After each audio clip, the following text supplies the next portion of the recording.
保障台东县民众生命财产安全，增加火灾发生时的应变时间，台东县副议长林从汉媒合国内开发建设公司捐赠300颗住宅警报器，将由台东市南荣、建农以及建业里等地区的里长协助发放，期盼公司合力共同守护民众的生命安全。住宅火警在疏于防范之下，轻易的就可能夺走人命。为了保障民众的生命财产安全，副议长林从汉特别媒合长期关怀社会公益的开发建设公司，捐赠300个住宅警报器。感谢新昌建设有限公司，这一定要写下去，龙姐就写大一点。新昌，感谢新昌建设有限公司，因为长期在台东做一些这个社会公益的活动，这一次特别募集了300组的那个住宅的用火这个警报器，那要赠送3位里长，因为我们认为市区里面建农里跟建业资本里还有南荣里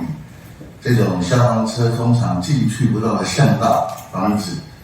那尤其在救灾救火的功能上面可能会有所阻碍，打个折扣。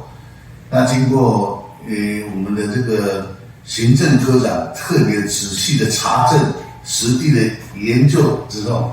决定要给这个3位里长最大的一个帮忙。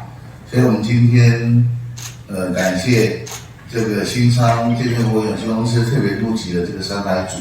要发给我们所有台东市这3个里的住户，由里长的统一来发放。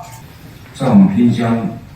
乡下地区，都是老人家经常煮东西忘记或是怎样，事实上他们在附近聊天，可能有这些助警器对他们的居家生活安全都会有很大的注意。住宅里面有烟有火的时候，警报器会先响。那一般我们都会是先产生烟，再产生火。那烟一旦警报响的时候，你去关火，它不会产生火源的时候，是不是可以再减少消防队出勤的次数？300颗，以我目前能力，我们觉得 OK。那当然之后，在台东市其他的各个乡镇或是里面，有这个需要，我们新昌建设其实还是会义不容辞，继续去做捐赠的动作。副议长林从汉也期盼获赠的住宅警报器能够在火灾发生时增加消防人员的应变时间，也让民众的生命财产安全更有保障。记者潘俊伟台东市报道。